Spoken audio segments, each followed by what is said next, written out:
This is The Baseline, discussing the hot button topics of the NBA. Welcome, everybody. You're tuned to The Baseline. Calorie, Warren Shaw, discussing the hot button topics of the NBA. Another jam-packed show with so much happening as we start getting on down a little bit closer towards the end of the second part of the season, where teams are clearly in playoff contention. But this is going to be an interesting show nonetheless, because our focal point won't be on the teams that are big time in it right now towards the NBA playoffs. We'll be talking about a team in particular, man, who just can't seem to get out of their own way. But maybe with my man Shaw and our special guest, we might be able to get a little more insight and shed some light on a team that clearly has been aligned or maligned post the LeBron era. So let me go ahead and roll out the red carpet to my right-hand man, www.shawsports.net, Big Kahuna PNC, my brother from another mother, Mr. Warren Shaw, repping out of Fort Lauderdale, Florida. Holla back at me, Mr. 5 Hour Energy helps you get through your crazy on-the-go life. And now it comes in two great tropical flavors, strawberry banana and tropical burst. They're delicious and can transport you to a tropical paradise. Try them both, then vote for your favorite at 5hewin.com. You could be on the go to someplace you actually want to go. Offer ends 7/31/20. Terms apply. See www.5hewin.com for details. The Shaw, I hear you got things going on down there in Miami. You know what I'm saying? You're a man about town, almost like our brother D Wade. Ain't that true? Just benefits of living in, paradise here in South Florida, brother. So checking out some of the Dwayne Wade retirement festivities here in the Miami area. And obviously Super Bowl was just here. It's just been a lot happening in South Florida from a sports perspective. But happy to be here, man, and just definitely ready to talk NBA basketball.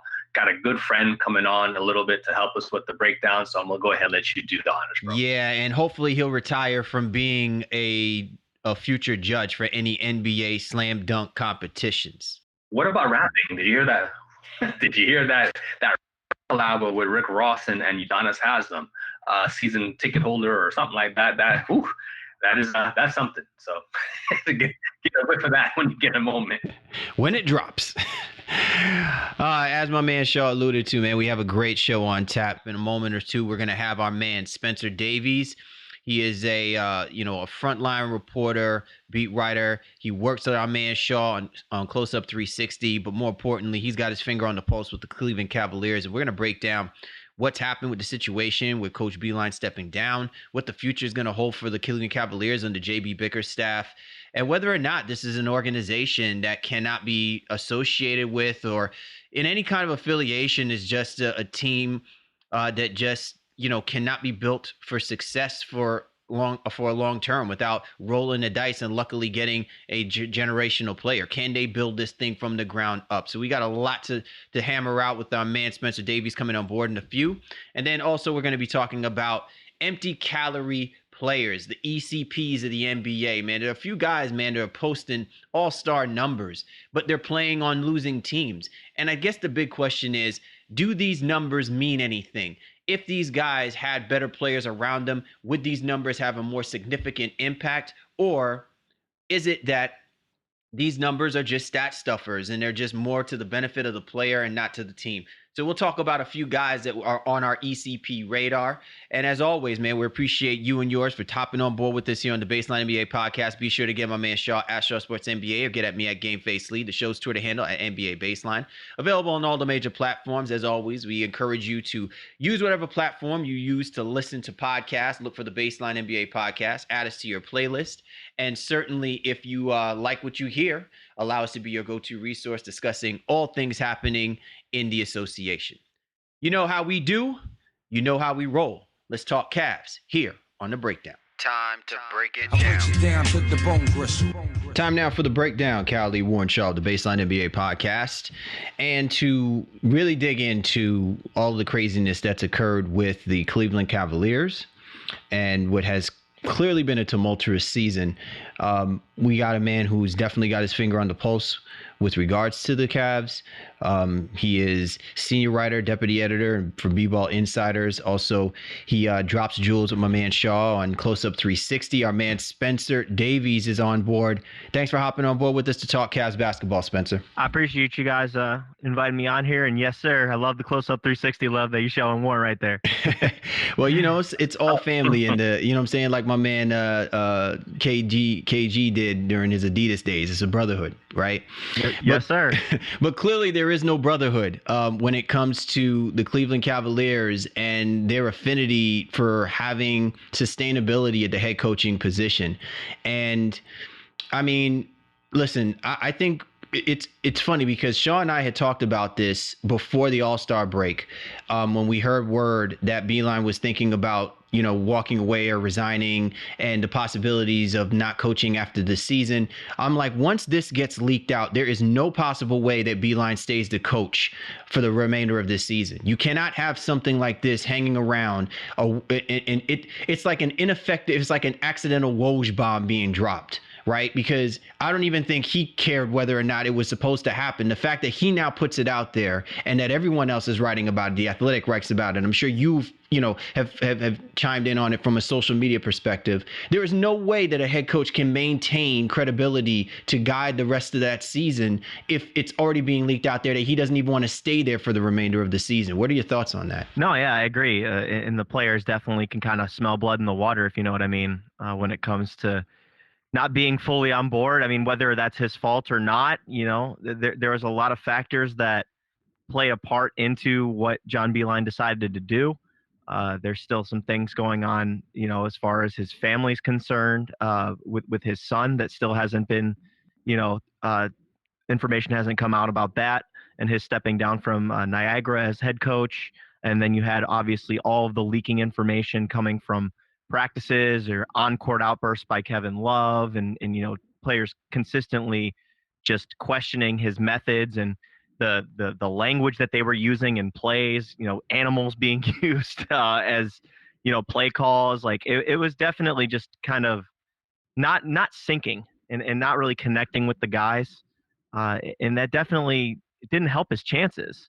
Now, at the same time, you can also blame those players because they're the ones that kind of didn't give them their, 110% that he needed in order to make the transition. I don't think anyone's solely at fault here, but it definitely wasn't it wasn't a match made in heaven at all. That's for sure. Well, let's take that last point you made there where it's not just any one person at fault. What role do you feel that general management and Colby Altman and the like have to play in this role?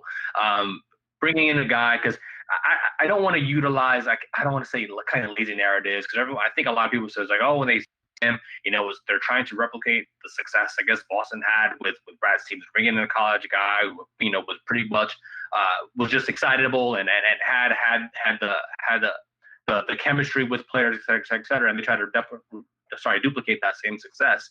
But where do you think Altman fits in with that? And do you think that narrative is lazy, trying to compare it to maybe some of the other college hires that NBA teams have done with? I do, because, when they made the hire originally, I actually wrote a piece that this was one of the most outside of the box. And that's the way the Cavs go. They try to think outside of the box in order to kind of get the big fish or whatever you want to call it. But in this case, you're bringing in a guy with 40 years of experience of coaching basketball. And I know it's not at the professional level, and clearly it did not pan out.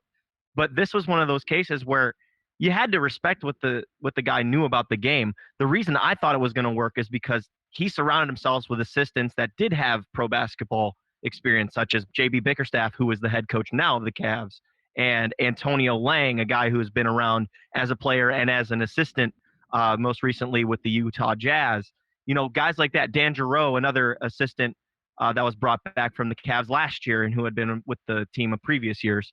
Like the ability to let collective voices help you make the transition and help you with your rotations, with your defense, so that you can concentrate on what you want to do. I thought that was going to be the best part about his coaching. He wasn't, perceived as a dictator or whatever the quote was from one of the players to The Athletic in the report about John Beilein here as recently. So that's what I think was the most surprising part, is that he was somebody that wanted things done his way, and the other players weren't receptive of it. Now I think that the film sessions, the hour-long film sessions, whatever it was, the focus on fundamentals, those guys didn't want to be treated like college players. And again, at the same time, when you're 14 wins, 13 wins in this league, and you're getting beat by double digits every night, I don't think you really have much of a place to say something like that. But clearly, I mean, as soon as you see the game against the Wizards, the first one out of the break, and they win that game handily, coming back against the Wizards and really clamping down on the defensive end, then you think, well, maybe they were right. Maybe the players were right. And I know it's too early to tell, but they clearly wanted an NBA voice, someone who can connect with the players. John Beilein's 67 years old, JB Bickerstaff's 40. So that's clearly a difference there too, in ability to connect with young players. But again, I thought that the hire wasn't bad, and I was kind of praising it because the Cavs didn't seem to have those guys with those egotistical, personalities. But it turned out that Kevin Love just couldn't take the losing, and he was really having a tough time with, seeing the light at the end of the tunnel. Now Tristan Thompson, he's come to the defense of John Beilein and stuff in the public and media and stuff like that. But I'm sure that he even had a hard time with it. The difference between those two is that Tristan actually, laid it on the line every night, where Kevin Love clearly has some issues with playing hard 100% of the time. But I think that this is definitely best for all parties moving forward. John Beilein still is remaining with the organization, quote unquote, with some sort of role. I'm sure he's going to help with the draft process or whatever else he's got expertise in. But it's just it was not meant to be, and I honestly didn't even see that coming, just because, again, I thought that he would be more willing to let his assistants kind of help him in the connecting to the players part, but they weren't having it. Spencer Davies joining us here on the Baseline NBA podcast. You can catch him on Twitter at Spin Davies. By the way, I like that Twitter handle. So Spencer, there's so many things there's so many threads to what you just articulated about the status of what may have occurred and what's transpired with this team. And we probably don't have enough time to go at it, but I want to ask you this question.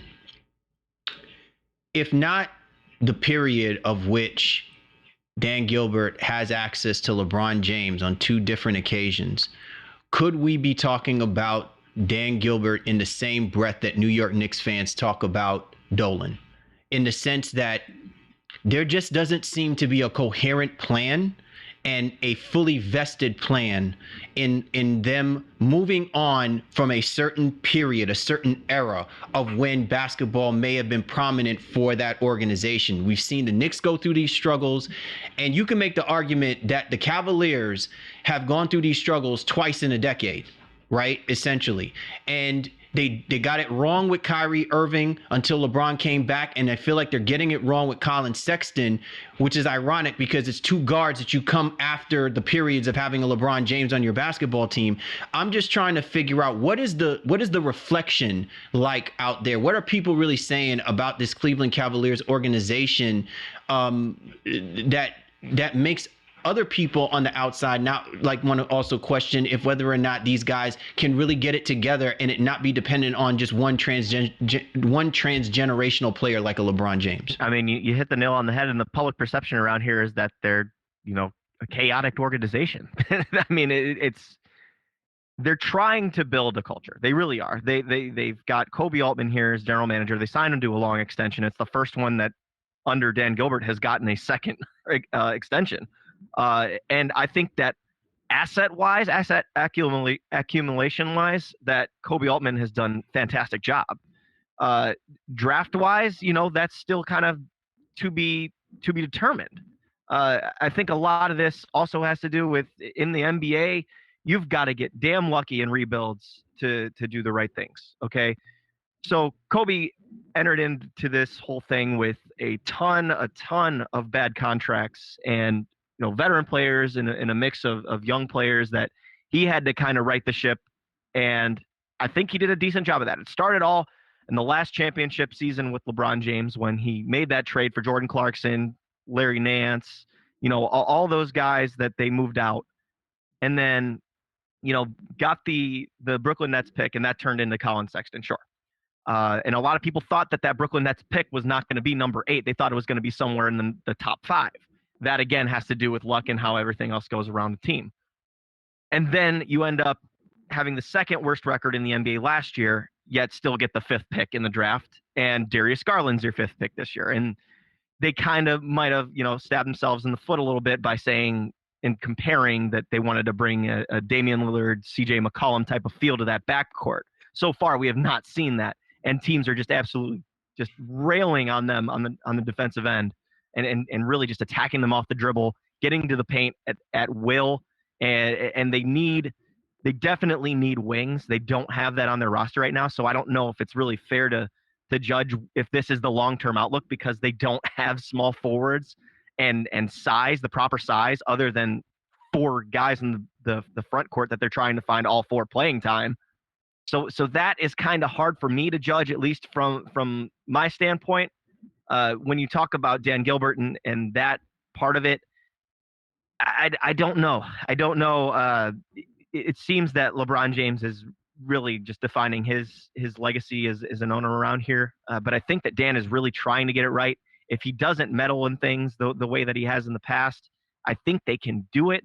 But it's going to require a lot of patience, and it's going to require some misses to get to the makes, if you know what I mean, when it comes to drafting correctly, drafting position, just financially, they're in a good spot financially now. So it all factors into it. So I don't know if you can look at it as just kind of that broadly.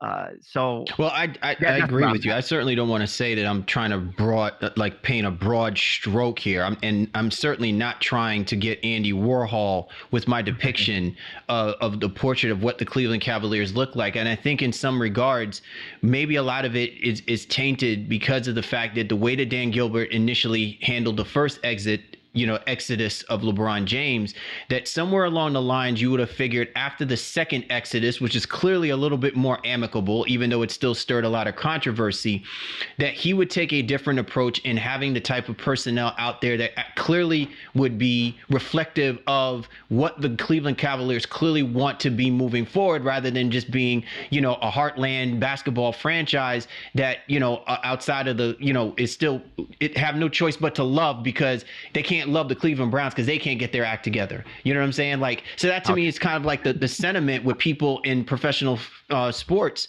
at times, is that, hey, this is all we got, so this is what we're going to have to deal with, and you kind of you suck it up for the good, bad, and the good times and the bad times. But I think of something like what happened here with Kobe Altman, and it just makes me scratch my head, because a lot of this could have been averted had they taken care of business with the veteran players and let it be that the reason why you brought John Beilein here was because you wanted to get someone to be in the ear of the young upstart players that you're drafting and putting on this roster. Yes, no doubt. And I think that the younger players did connect with them. But I think at the same time, you look at the Tristan Thompsons and the Kevin Loves, if they're not going to be the ones to respect and to follow the lead of the head coach and John Beilein in this case, then they're going to also be in the ears of the younger players. And the younger players, you don't know whose side they're going to take because they don't know any better.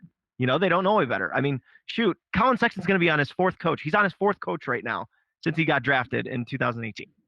So like that just right there is just being a part of dysfunction. And it's almost impossible to develop when you don't have the same personnel around.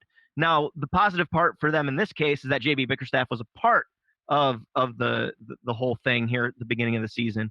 So he's been around the organization, so that the players definitely know him, respect him, they connect to him. They were looking to him when they didn't like what John Beilein was telling them.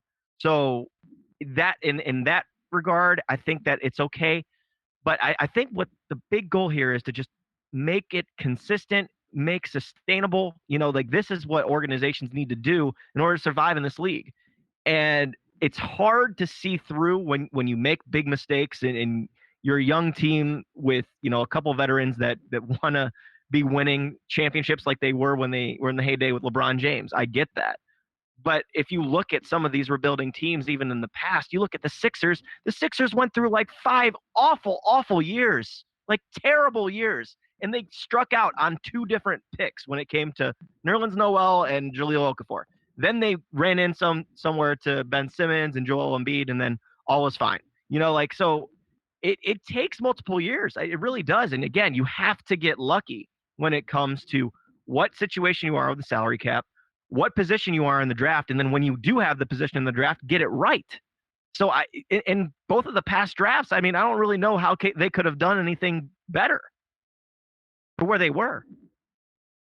So a lot to unpack here, man, and really truly trying to make sure we can touch on everything from your right. So we're talking about Altman and his draft and kind of just a best scenario for the picks that have come into play. But who do you want to see, and who do you really think they should be building around? Do you think, I know we're only a few years in, but can Sexton be that guy? Can Darius Garland eventually be that guy? Is it Kevin Porter, who's obviously in his rookie year as well too?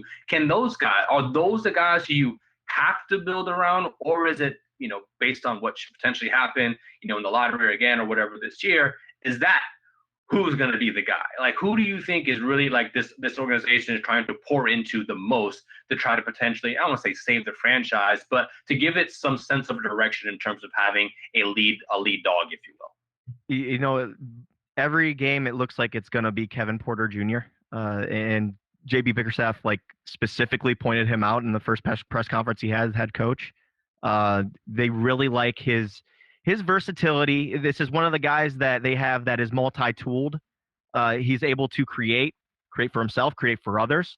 Defensively, he has so much potential. He gets a little handsy at times, but he is able to, nab some steals. They put him on the toughest, guards at the end of games. In addition with Colin Sexton. Colin Sexton does take that challenge as well. On ball, I don't think he's that bad of a defender. Off ball, he's got some work to do. But Kevin just seems to kind of have a good feel for the game. He does have some emotional things he needs to work on. Like against the Wizards, he got tossed because he was a little bit too emotional. But I think that Kevin Porter Jr. around here, whether it's the fans, whether it's the organization itself, spoken very highly of. He kind of has that it factor about him. He's got a swagger, and you can see it on the court. The jumper is going down pretty well, but he could definitely work on his form a little. And I think that, the more playing time he gets, I know that people around here are clamoring for him to start, but he's getting starter minutes. He's been averaging 28 minutes a game over the last 8. So as long as he's getting that, and when he plays with Darius Garland or whether he plays with Colin Sexton, he knows how to adapt. He can play off ball. He can, he can play point forward almost sometimes. But right now the long term seems to be that he's a multi-tool 2-guard. But we'll see whether he grows or not. He's still only 19, 20 years old, so that's pretty ridiculous when you see the type of competition that he's playing and the way that the confidence is coming towards him. So I think that out of those 3, KPJ would definitely be the top. Darius Garland's kind of an incomplete right now. It's almost like a pre-rookie season for him, I think, just because of the whole injury at Vanderbilt, not playing the whole season and then literally taking a year off before he came back in. He really hit a rookie wall after an impressive trip on the West Coast. He had a little bit of rookie wall. He's a little bit too hesitant sometimes to pull the trigger on the open 3 looks he has. He'll over dribble sometimes and get into trouble. But he really does have a knack for finding guys, especially on the lob. He loves to throw it up there for Tristan Thompson. It's almost a natural chemistry between those guys. And then finally with Colin Sexton, he gets a lot of flack around here, and I don't know why, because he's probably the hardest working player they have on that team. I wouldn't say probably, he is the hardest working player on that team. He's out pregame 3 hours beforehand with G Leaguers, getting shots up and watching film. He's a constant workhorse. Somebody told me after a loss to the Oklahoma City Thunder a couple weeks ago that once the plane landed 2 a.m., he went to the Cavs facility and started getting shots up at 3. Like, that's just insanity, pure insanity. And it's somebody that I think attitude-wise is something you need in this league. Like last night against the Wizards, he was not looking sharp at all in the first half. And then he came back in that second half and he just dominated. He went inside. got his teardrops to go, hit some big threes, found some guys on the break. He's definitely getting better in the sense of his vision. What he needs to work on is to stop dribbling with his eyes down. He just needs to look up. And then he also needs to put some pounds on. But his will is there, and I think that if you could instill that in the other guys on the team, that they'll be just fine. Now, I don't know whether, what his ceiling is. I hate that question. I don't want to peg him as a sixth man, even though he does really do well when he's the focal point and taking all the shots. And I know that it's not seen as the most efficient thing, but he is able to score the basketball. And for some reason, in today's day and age, scoring the basketball is seen as bad if you take a lot of shots. But he's definitely someone you don't have to ask to be aggressive. And in this league, that's huge. So I don't want to divert, from your player assessment that you're doing, Spencer. But before, clearly we had I would be remiss if I first don't acknowledge that the Cleveland Cavaliers actually have, clearly the greatest interim head coach ever known. Because there's never been a time that JB Bickerstaff has not come in and has taken over a tumultuous situation, taken over, a circumstance that most interim head coaches really, would already be out the door. But somehow the Cavs were fortunate enough to have JB Bickerstaff. I was kind of wondering, where is JB Bickerstaff? And lo and behold, here he is coming up and cleaning up another team's mess. With that being said, and you mentioned it, the guy is all but like 40 years old. At what point do you think that the Cleveland Cavaliers will take JB Bickerstaff seriously if he does have this team play moderately better, maybe not be the worst team in the NBA, but play moderately better and show signs that the young Bucks truly are buying into what he is trying to show them? Without question. And the succession plan for John Beilein was always JB Bickerstaff. So JB Bickerstaff doesn't have that interim tag next to his name for the first time in the 3 tries. So that's huge for him. And he spoke on that at the press conference and said, look, when I had the interim tag on my name before, I was fighting for my life. Now I'm able to make decisions, not only for the short term, but also for the long term, and not have to be worrying about what my status is next year. And I think what he's trying to do is he's trying to kind of mix together all of his experiences. He mentioned the whole grit and grind thing in Memphis. He wants the city of Cleveland to be able to personally connect to this team and the way that they play, the standard they set. He's looking for consistency, and that's going to take a while. It will, just based on what roster they have right now. But I think once these pieces and parts get put into place, you'll see a better product. And again, it's so hard to tell what a team is when they don't have every puzzle piece in there, and you don't know who's sticking around. I mean, Andre Drummond has a player option for $28 million, whether he can opt in or opt out, whatever he's going to decide. You don't know if he's going to be around. Tristan Thompson, more than likely a sign and trade candidate in the summertime. Kevin Love, you don't know if you're going to be able to move him, but I'm sure that they'd be listening here in the summertime with one less year on that huge contract. But it's the guys like Sexton and Garland and Porter and even Jetty Osman, who's definitely not built to be a starting small forward, but somebody who's definitely a rotational piece that can play 20 minutes a game and give you a huge lift off the bench. I didn't even mention, a guy like Larry Nance Jr., who's had an extremely underrated year, an improved 3-point shooter, really can make a difference in the sense of changing momentum of a game and really hustling and doing the little things that don't appear in the box score, those intangibles that you really love out of a player. Those are the guys that JB is going to have around to be able to mold and to make better.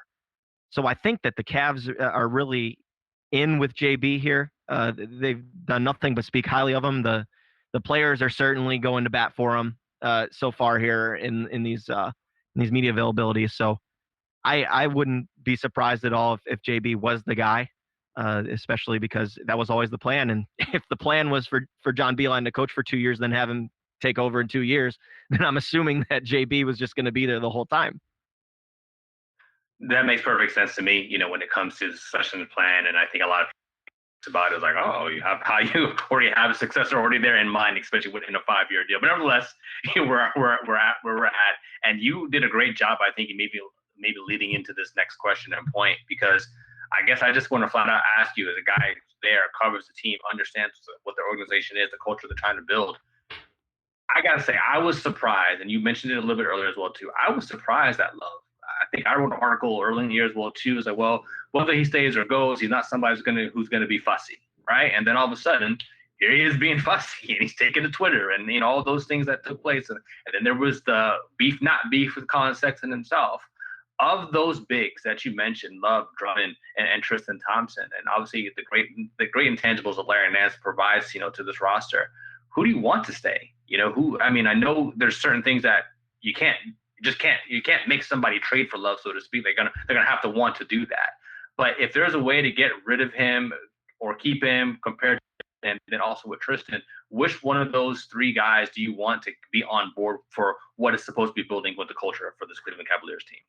Ooh, you put me on the spot there. And it's hard to tell, just because if it were up to me, I would just say to get rid of any remnants left of the LeBron James era and championship years. And I would, send Kevin Love off to another team, and end up getting Tristan to a contender, something like that, just because I think they need a hard reset. I know that they're rebuilding, but I think they need a hard reset in that sense. I don't know whether or not these guys are true, I don't want to say that they're not leaders, because they are, but at the same time, it's not reflective in their play. At least Kevin Love. I shouldn't say that about Tristan Thompson. Tristan Thompson brings it every night, no matter what. He's not somebody who's going to sulk. Even if he does say some things, in the media or something like that, in different interviews, he's somebody who's always going to bring it every night. With Kevin, I didn't expect it this season to see him, kind of moping around.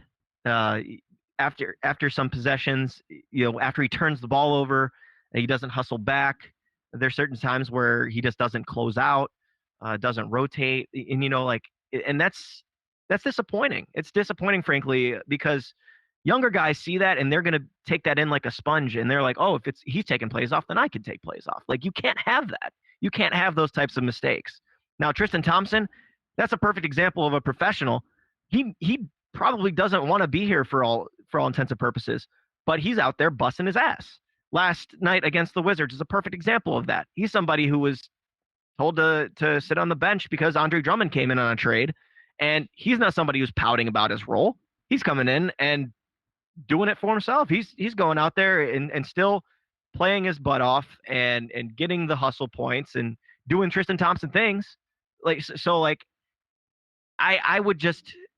think that a cleansing of getting rid of those two guys for even separate reasons, I think would be for the best. With Drummond, I don't know if he might just be a part of it, because he might opt in. He's probably not going to make anywhere near $28 million with this summer coming up, especially with a lot of cap strap teams. And then I think that Nance ultimately could be your starting power forward. But it all depends and hinges on the draft and what they decide to do in the offseason. I don't think they're going to be spending big money on a free agent, especially with such a weak class coming in here in 2020. But it's all dependent on those roster decisions, I think. And for the long term, I don't know what we're going to do, what we're going to see with Andre Drummond.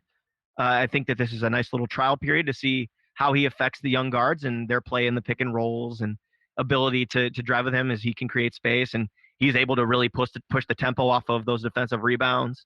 I think getting those guys into transitions the most benefit for them. But out of those three, I'd say that Drummond's probably the one that sticks around. Wow, it's a ton of insight. And Spencer, man, we appreciate you jumping on board and really kind of clarifying a few elements here, because I think it's funny the way that you kind of even ended that thought is there's still a ton of uncertainty, and it's not necessarily driven by the talent. It's driven by the motive.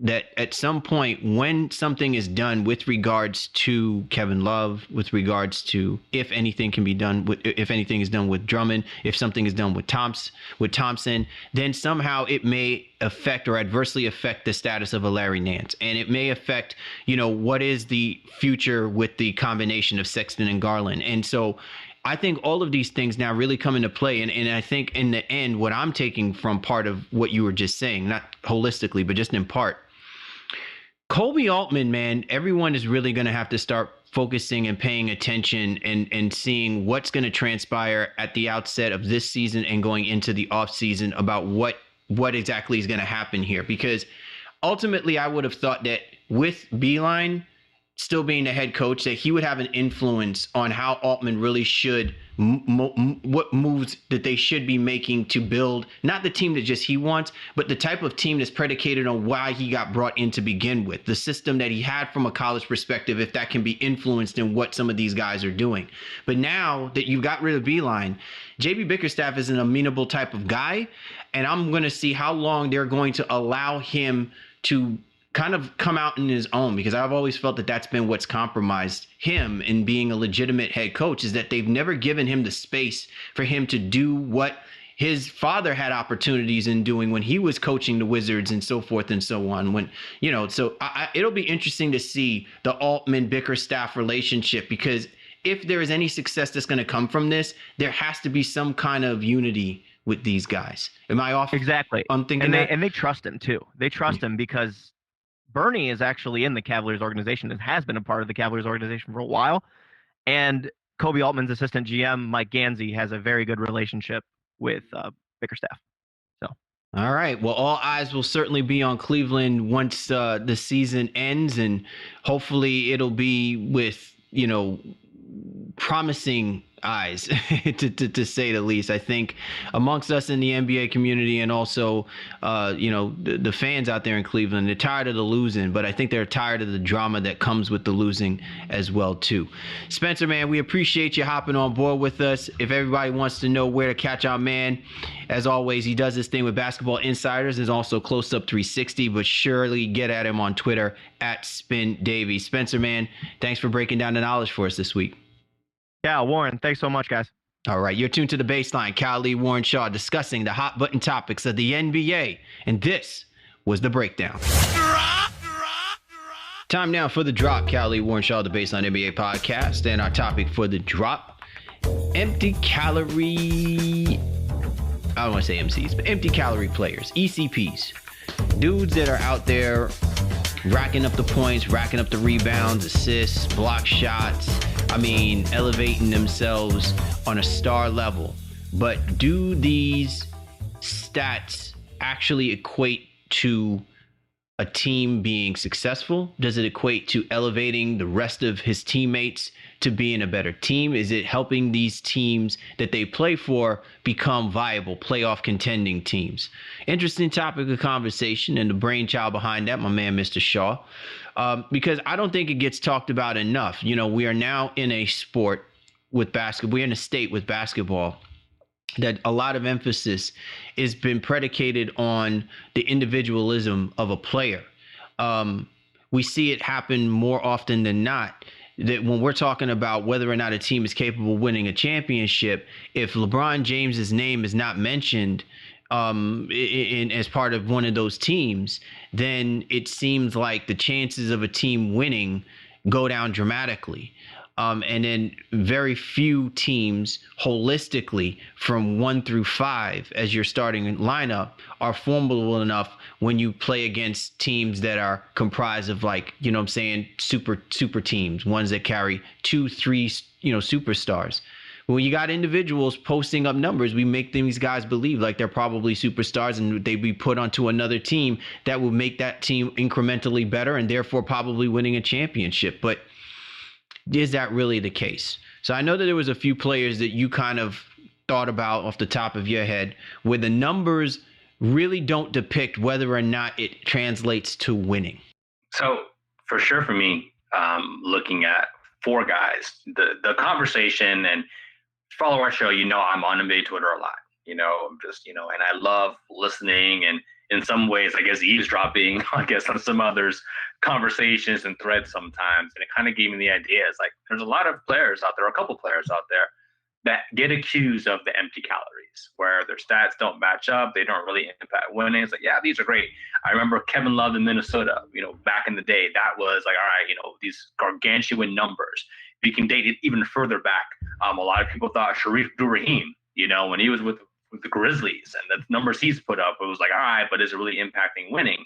And a lot of that, I think, was based more so on the rosters and culture around them in some aspects. But in today's society, 4 guys that, I think get accused, if you will, of the empty calorie stats. I think number one is somebody we just talked about even a little bit, with our previous segment in Cleveland with Andre Drummond, because of the gargantuan rebounding numbers, the blocks, the steals, and things of that nature. But it hasn't really correlated to winning for the Detroit Pistons, and now he's obviously in Cleveland. Another guy that comes into this conversation is Devin Booker, Phoenix Suns. Zach more recently with the Chicago Bulls. And ironically, Trae Young, and he's only in year 2. And I know Atlanta was supposed to be better this year and had injuries, et cetera, et cetera, et cetera. But now people are starting to a little bit, maybe not as much as some of the others, because again, the breadth of games and years in the league hasn't really been there. But Trae Young's big season this year sometimes can also be accused for empty calories. So those are the 4 guys I think, I'd like to focus the conversation on, and for you, Cal, just, when you think about this conversation, if you will, of those 4 guys, who do you think is the biggest winner? And we have to take everything into consideration, the rest of the roster around them, in some case, the years that of equity that they have built or maybe haven't built in some instances. Who of those 4 guys, Devin Booker, Andre Drummond, Zach LaVine, and Trae Young, who do you think is the actual biggest winner, and whose stats are actually probably the emptiest, if you will?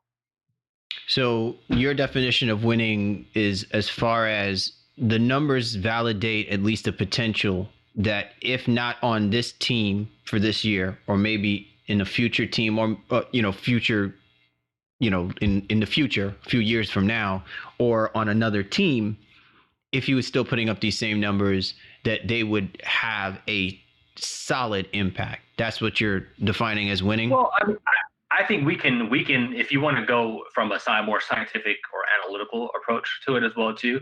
I mean, if you're looking at, player efficiency, and some people think that means something, some people don't, but that might be the easiest thing to look at. You can look at their usage numbers and things of that nature as well too. But, I'm saying for you, maybe if you want to use the analytical approach, or if you just want to use the eye test, from your standpoint, these guys is like, what would you say?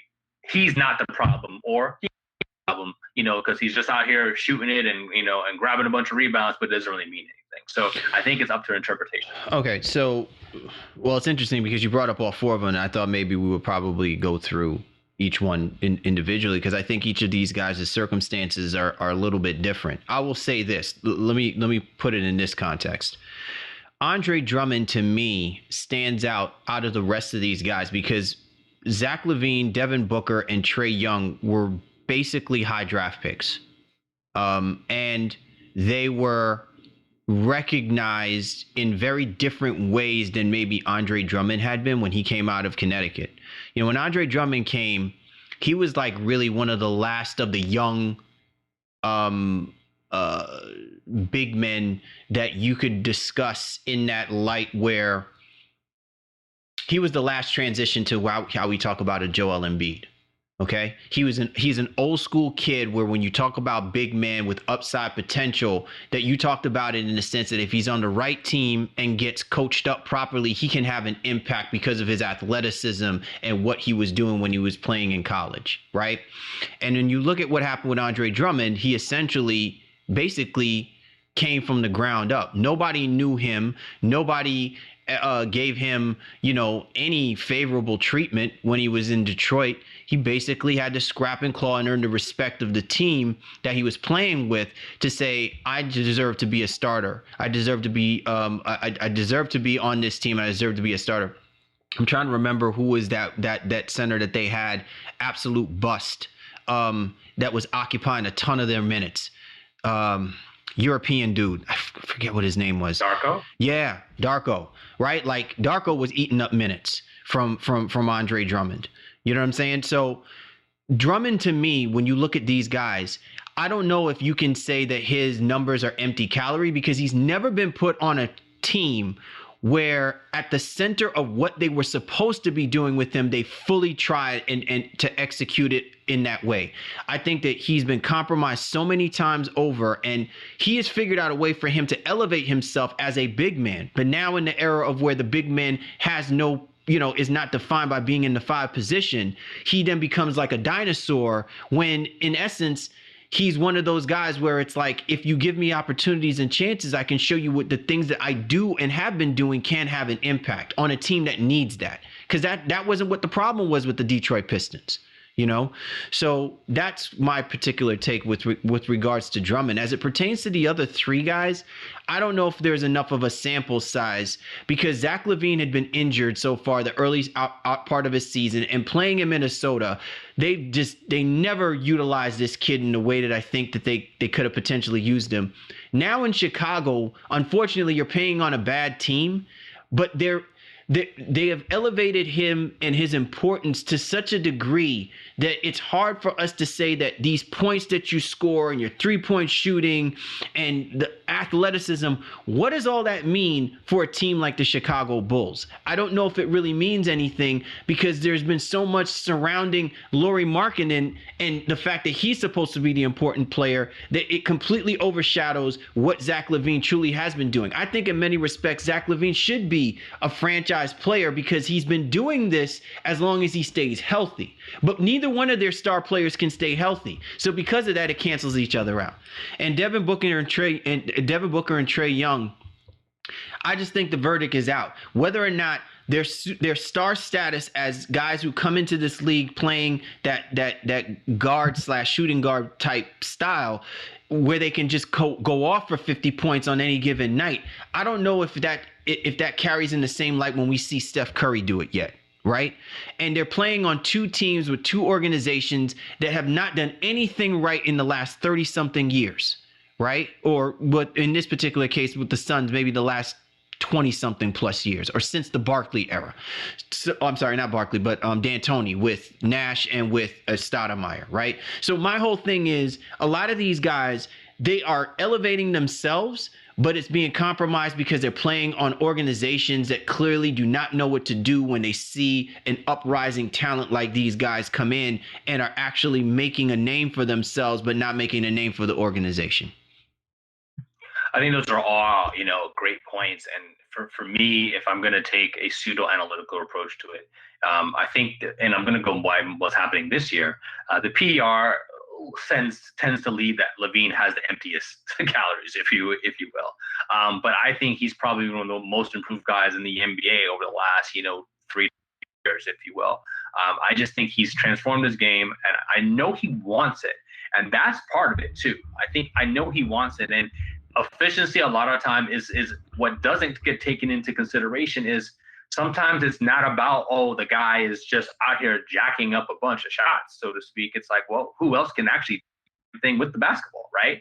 And in Chicago, that really probably is the case. Who's best at creating and getting their own shot and has the clutch gene, and who wants it, and the combination of that.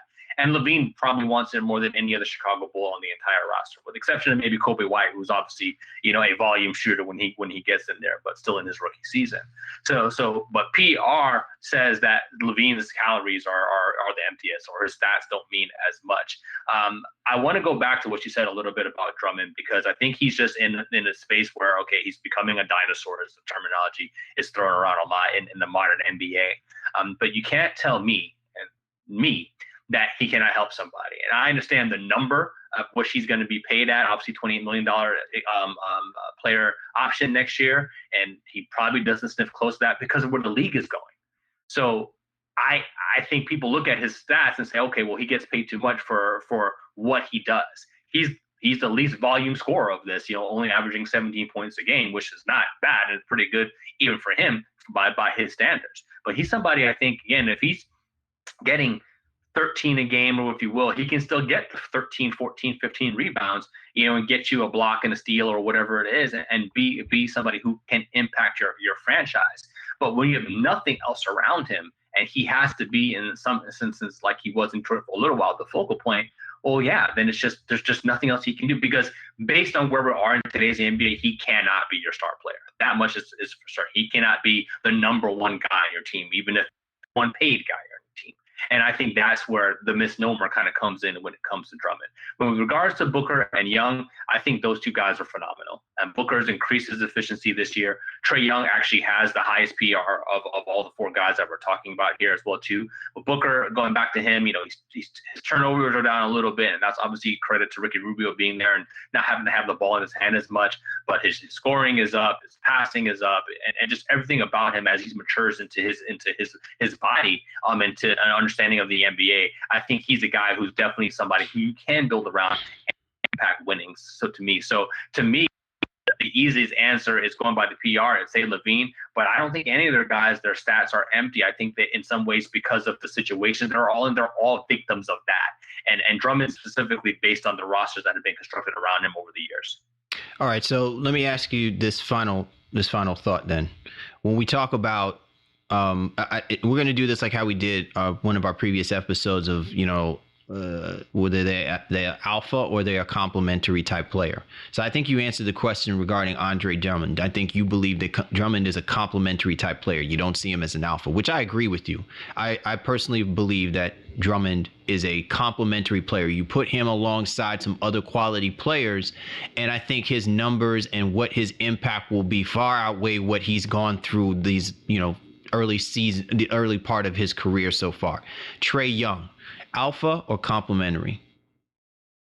I think he's an alpha for sure. Again, we're only in year two, but what he's able to do with the basketball and, shooting it at this percentage, 30 points and whatever, like 9 assists, like this is stupid. This is stupid. So I think he's definitely someone you can build around.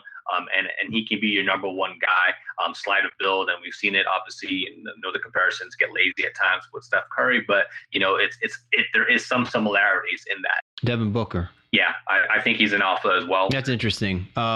We don't have a ton of time to go on that. Maybe this would be a separate topic, but I kind of see Booker maybe as a kind of guy that should be complementary rather than be an alpha. There's things that I've seen so far this year from Booker that makes me think that he is more relaxed and more comfortable, that he's playing next to a veteran guy that knows how to take certain aspects that I think was way too heavily on him at this early part. But I will say this. I can easily see Booker more as an alpha as he continues to keep doing what he's doing, because he's feeding off of and learning off of the right players who are showing him how to be that kind of way. And I think we saw that. We've seen traces of that with the way that Steph Curry marries himself with Klay Thompson. We see that with how Dame Lillard marries himself with CJ McCollum.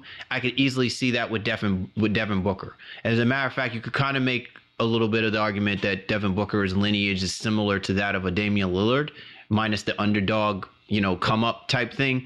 That the way that Booker is elevated himself is where a lot of people didn't want to give him his due, and he's gone out there and he's showing them and he's taking it. So I would certainly say, if they continue to keep slighting Devin Booker, I mean, fortunately he became an all-star, but if they continue to keep slighting him and disrespecting him the same way that we were the basketball community was disrespecting Dame Lillard in his earlier years, what he was doing, you very much can see him become an alpha a lot quicker than what I'm seeing at this particular point. And then Zach LaVine, you said you see him as being an alpha or a complementary piece?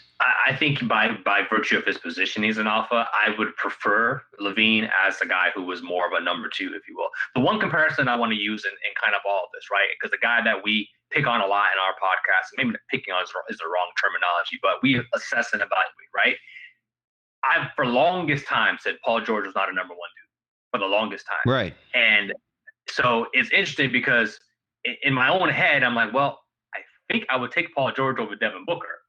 Right. But I'd say Booker as an alpha. So I don't know if that's just based on his position, so to speak, in terms of the standing on the team.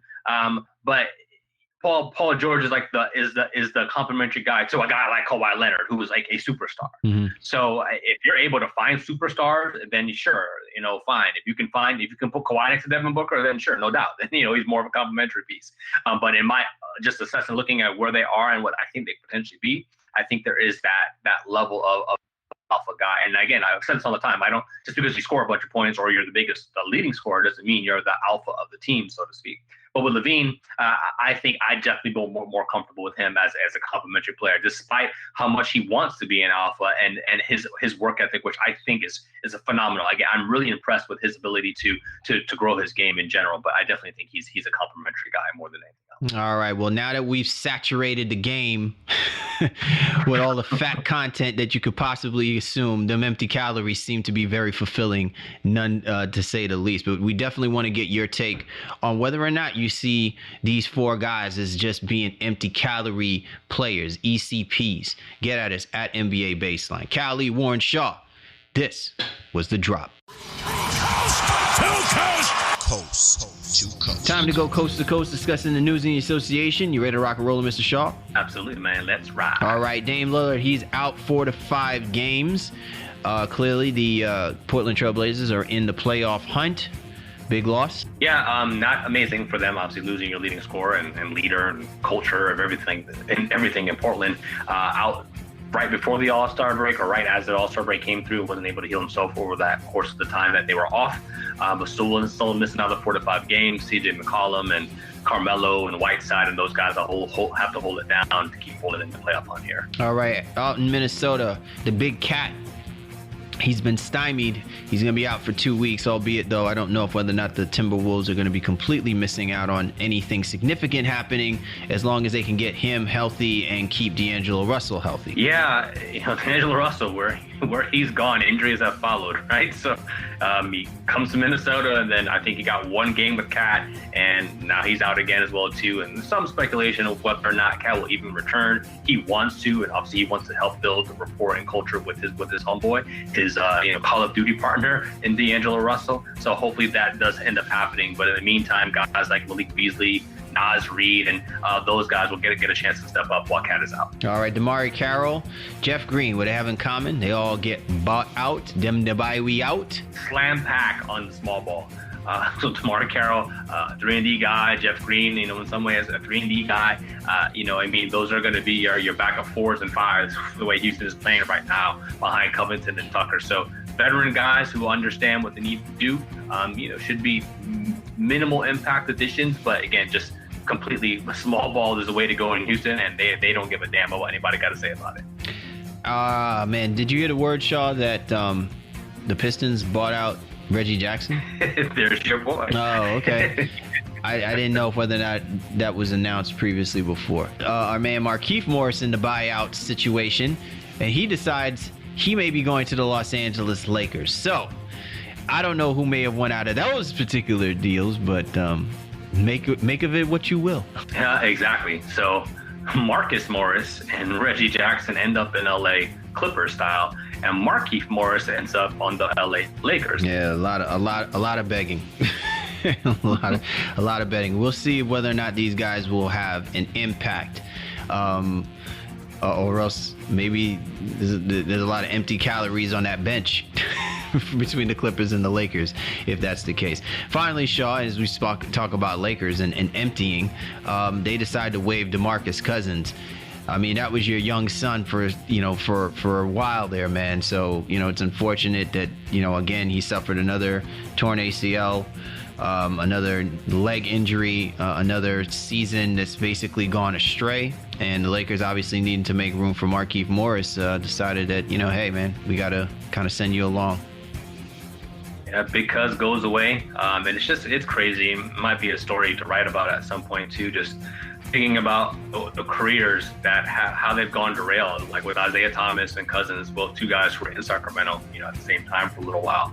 Yeah, both of their careers have just gone awry as a result of injuries, and because with the super cheap signing by the Lakers, then gets injured and doesn't get to play at all this year. Now gets unceremoniously waived, and hopefully he's able to recover over the course of the summer and get back. Again, I just don't know what's going to happen from Big Cuz, man, but we want to see him back in the league as soon as possible. And well, that's all we can hope for, is that he puts himself in a position where he, can be healthy, and healthy, to contribute, because there's no doubt. Boogie was an impact player. There was no empty calories in his game whatsoever. when he was focused and locked in. So this has been a very, very interesting and well informed podcast with our man Spencer Davies hopping on board, giving us the digs on the Cleveland Cavaliers. A lot of stuff to unpack with that team and the organization. Yeah, I mean, my site mate, at Close Up 360, Spencer is a good dude, just understands a lot of what's happening in the NBA, but really is an expert when it comes to Cavaliers basketball. And it was important to bring on that level of insight for a situation that a lot of us may not even know about. And a lot of has been in the press and the media and rumors about this Cavaliers team, but he was able to kind of give us that in-depth look of, okay, what's really happening behind the veil curtain, if you will. So I hope our fans and listeners enjoyed that.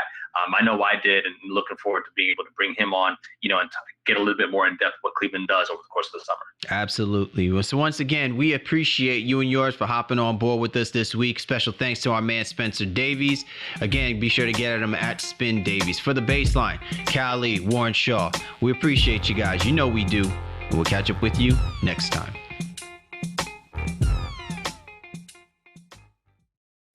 This is no ordinary sub shop. This is Firehouse Subs. Welcome to Firehouse. Tired of overpriced lunches that underdeliver on flavor? Head to Firehouse Subs, where for a limited time you can get a $4.99 choice sub. Choose from a medium smoked turkey, Virginia honey ham, or roast beef. They're custom-made hot subs at a price ready-made to make you smile. Just $4.99, only at Firehouse Subs. Enjoy more subs, save more lives. Participating locations plus tax, limited time offer. Prices may vary for delivery.